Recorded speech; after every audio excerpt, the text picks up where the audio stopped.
Hello students, today we will discuss Freundlich adsorption isotherm. It's a very important topic of our chapter surface chemistry. Now see, what is adsorption isotherm?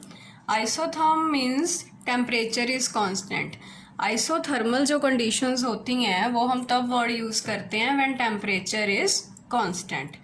Now adsorption isotherm, तो naturally adsorption के साथ कुछ link होगा and Freundlich is the name of the scientist जिसने ये relationship दिया था. Now let's C, variation in the amount of gas adsorbed by the adsorbent, उसको x बाय m बोलते हैं.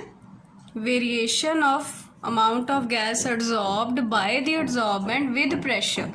वेरिएशन हमने किसके साथ देखनी है? प्रेशर के साथ. At a constant temperature, temperature constant रहेगा जब हमने वेरिएशन देखनी है टेम्परेचर के साथ. At a constant temperature is called adsorption isotherm. ये जो हमारी कर्व बनेगी इसको एड्सॉर्प्शन आइसोथर्म बोलते हैं. कर्व ग्राफ मीन्स किस किस में ग्राफ बनेगा? प्रेशर के साथ वेरिएशन है, किसकी वेरिएशन है? एक्स बाय एम की. नो एक्स बाय एम क्या चीज़ है? एक्स बाय एम हमें बताता है extent of adsorption. Means now let's see what is x by m के बारे में हम थोड़ा सा देख लेते हैं कि ये क्या होता है. एक्स बाय एम एक पैरामीटर है which tells us about the extent of adsorption, कि एड्सॉर्प्शन कितनी है. इसमें एक्स क्या है, एम क्या है? इसमें जो एक्स होता है that is x is mass of adsorbate. Adsorbate means जैसे गैस है, लाइक ये हमने सॉलिड लिया, वही हम चारकोल गैस के एग्जांपल से बेस्ट समझ में आता है. ये चारकोल है का पीस लगा लीजिए, मीन्स एड्सॉर्बेंट है, और इसके सरफेस पे गैस आई, एड्सॉर्बेट है. तो एक्स क्या हो गया? एड्सॉर्बेट का मास. कितना मास एड्सॉर्ब हुआ है? लाइक इस केस में गैस है तो गैस का कितना मास एड्सॉर्ब हुआ है? एम होता है मास ऑफ एड्सॉर्बेंट. लाइक इस केस में चारकोल है, कितने ग्राम चारकोल लिया, उस पर कितनी गैस एड्सॉर्ब हुई.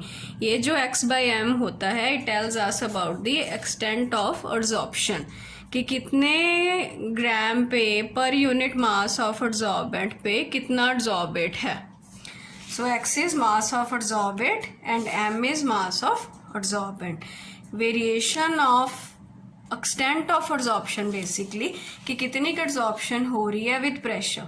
लाइक ये हमारे पास सेटअप है, टेम्परेचर हमने इस एक्सपेरिमेंट के दौरान कांस्टेंट रखा और हम प्रेशर चेंज कर रहे हैं, कि प्रेशर इंक्रीज कर रहे हैं डिक्रीज कर रहे हैं गैस का, तो कितनी एड्सॉर्प्शन पे क्या फ़र्क पड़ेगा. बेसिकली ये उस चीज़ का ग्राफ है.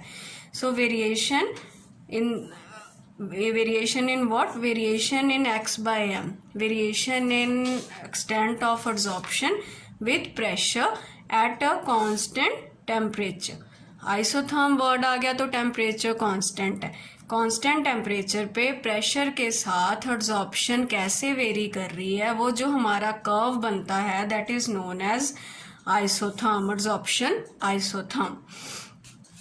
उसका एक ये फ्रेंडलिच साइंटिस्ट था, 1909 में फ्रेंडलिच ने ये एक रिलेशनशिप दिया था, x by m is equal to K P की पावर 1 बाय एन.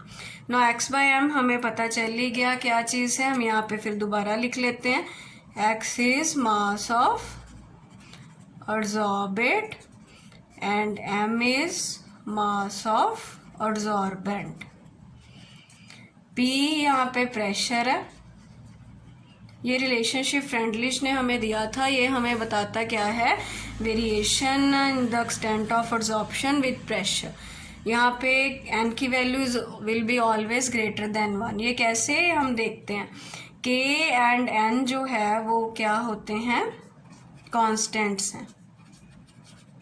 के एंड एन जो है वो कॉन्स्टेंट्स हैं एंड इनकी वैल्यू जो है एक तो टेम्परेचर पे डिपेंड करती है कि किस टेम्परेचर पे हम ये अपनी स्टडी कर रहे हैं, एक ये डिपेंड करती है नेचर ऑफ एड्सॉर्बेट पे. लाइक इन केस मान लो यही हमने सेटअप लिया है तो गैस है जैसे, so it will depend upon nature of absorb now this is a variation, like pressure is increasing and in this way x by m यहाँ पे इंक्रीज हो रहा है and this is the curve. Now इस point को let us से हम O बोल देते हैं। हम ये ग्राफ को 3 रीजन्स में स्टडी करेंगे। OA, तो OA जो रीजन है इसको हम लो प्रेशर रीजन बोल सकते हैं, प्रेशर इधर को इंक्रीज हो रहा है, so it's a low pressure reason, यहाँ पे लो है एंड यहाँ पे प्रेशर B के बाद देखा जाए तो काफ़ी हाई है। और A और B में हम इसको क्या नाम दे सकते हैं, it's a region of intermediate pressure. So 3 regions हो गए, low pressure, high pressure and intermediate pressure region. Now in तीनों रीजन्स पे क्या क्या वेरिएशंस आती हैं, यहाँ से ग्राफ से बहुत क्लियरली पता चल जाता है कि when the pressure is low, pressure जब लो है, देख सकते हैं कि ये स्ट्रेट लाइन बन रही है OA रीजन में। सो लो प्रेशर रीजन में डायरेक्ट रिलेशनशिप है, डायरेक्ट रिलेशनशिप किस में, x by m and P में। सो लो प्रेशर रीजन में हम इसको ऐसे लिख सकते हैं कि in the low pressure region जो x बाय एम है that is directly proportional to P। Low pressure region में एक बार दोबारा हम कर्व को स्टडी कर लेते हैं। लो प्रेशर रीजन में x by m is directly proportional to P, so I can write this in the low pressure region x by m is equal to KP, proportionality हटाई, constant लगा दी और P की पार यहाँ पे 1 है, direct relationship है। नाउ हाई प्रेशर रीजन में क्या है, जो रीजन B के बाद वाला है। अब ये देखते हैं, अब B के बाद हम जितना मर्जी P का वैल्यू बढ़ा दें, जितना मर्जी हम प्रेशर की वैल्यू इंक्रीज कर दें, we can see from the graph that x by m की वैल्यू चेंज नहीं होगी। तो इसे हम सैचुरेशन प्रेशर भी बोल देते हैं कि सैचुरेशन आ गई, कि एक लिमिट आ गई कि हमने इतना प्रेशर उस पर लगा दिया कि उसके बाद एब्जॉर्प्शन के एक्सटेंट पे कोई फ़र्क नहीं पड़ रहा। सो हाई प्रेशर रीजन में हमारा जो एक्सप्रेशन है वो ये बन जाएगा x बाय एम P की power 0, because anything raise to power 0 is 1 means pressure के इंडिपेंडेंट हो गया।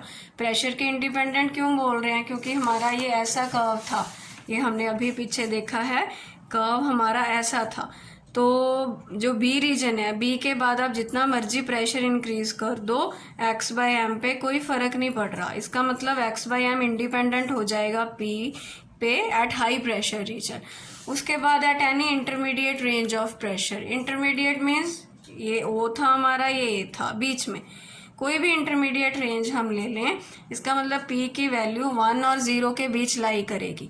यहाँ पे P की वैल्यू 1 से वेरी हो रही है, यहाँ पे 0 से है, तो कोई भी इंटरमीडिएट रीजन में 0 और 1 के बीच वैल्यू लाई करेगी। तो मैं ऐसे लिख सकती हूँ x by m is equal to K P की पावर 1 बाय n।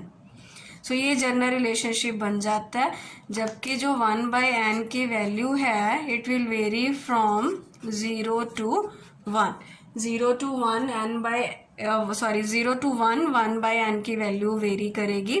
0 होगी तो ये चीज़ बनेगी, 1 होगी तो ये चीज़ बनेगी। बट मोर कॉमनली ये देखा गया कि 1 बाय n की वैल्यू लाइज बिटवीन 0.1 to 0.5। सो इस रिलेशन को हम फ्रेंडली एडसॉर्प्शन आइसोथर्म बोलते हैं। कांस्टेंट टेम्परेचर पे वेरिएशन बताता है एडसॉर्प्शन की विद प्रेशर। सो ये रिलेशनशिप हो गया।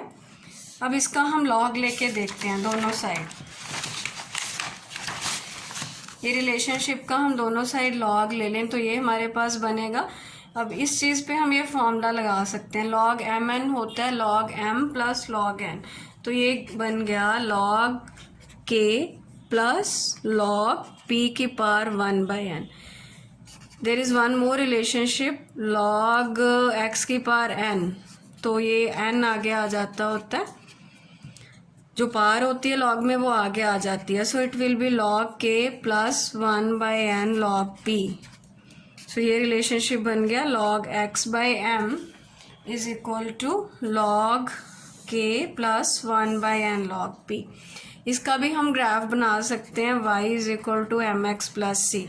स्ट्रेट लाइन ग्राफ आएगा, so graph will be like this. Sorry, ये थोड़ा सा ये हो गया, इसको यहाँ पे दोबारा बना लेते हैं। इधर हमने रख लिया log x/m एंड इधर हमने रख लिया log p। m is the slope, c is the intercept. तो पॉजिटिव स्लोप है इसकी, slope is 1/n and intercept is log k। Intercept क्या है? log k। c is the intercept and slope is 1/n। तो ये graph भी पूछा जाता है एग्जाम में कॉमनली, तो ये भी हमें आना चाहिए। And with this there are some limitations of Freundlich adsorption isotherm. तो ये जो एक तो फ्रेंडलिच ने रिलेशनशिप दिया था, एक लिमिटेड रेंज के लिए था, वेरी हाई पे वो ज़्यादा स्टडी नहीं कर पाया था उस टाइम। सो हम ये बोलते हैं कि it's valid for limited range of pressure. More over it is this adsorption isotherm is valid only for physiosorption, that is physical adsorption के लिए ये valid है। So with this हमारा ये Freundlich adsorption isotherm का टॉपिक कंप्लीट होता है। Thanks so much.